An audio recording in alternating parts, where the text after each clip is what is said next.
Okay guys, may i-repair tayong ceiling fan. Ang tatak nito ay Orbit. Ayan. Okay, pag na-check na natin tong electric fan na to, ay tatawagan natin si customer para masabi natin kung ano yung problema, para alam niya.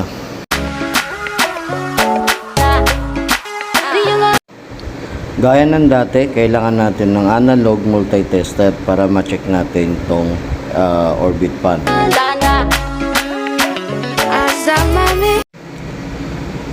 Then set natin siya sa times 10. Sa ano tayo sa continuity. Ayan, nasa continuity na tayo. Subukan muna natin kung gumagana. So ayan, gumagana siya. Test muna natin siya rito para malaman natin kung gumagana o hindi. Ayan. So ayan, hindi gumagana o hindi gumagalaw yung needle ng tester natin. So ang gagawin natin ay tatanggalin natin to. Ayan, para makuha natin tong wire. Ang sunod niyan, ito yung tatanggalin natin. Ito. Ayan. Ito ay gray sa gray, tapos puti. Ito naman ay puti sa puti, at itong isa ay dilaw sa pula. Tatandaan niyo yan parati guys, para maiwasan natin yung pagkakamali pagdating sa pagwawiring.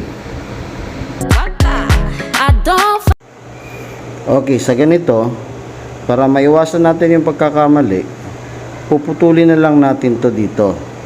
Ayan. Okay, so bakit dyan tayo nagputol? Para pag ibabalik na natin yung mga wire, alam na natin kung saan nakakabit, dahil nga yung karugtong nandoon pa.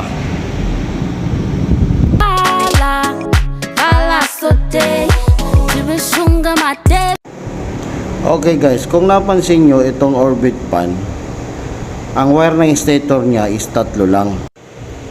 Okay, so ang common wire is itong puti. Ito, sa dual to Okay, so itong puti ay yung common wire. Ito namang gray at saka dilaw ay para sa capacitor at line 2. So i-tester natin para malaman natin kung buhay pa yung stator natin. Okay, tandaan natin na yung puti is yung line 1 natin. Tapos dito tayo sa line 2 yung gray. Then tingnan natin, ayan, patay siya. Ito namang isa. Then patay din. So alisin natin tong common. Tapos dito naman tayo sa isa. Ayan, so wala talaga. Ibig sabihin, itong ceiling fan na to ay sira yung stator nito. So kailangan natin siyang palitan. Okay?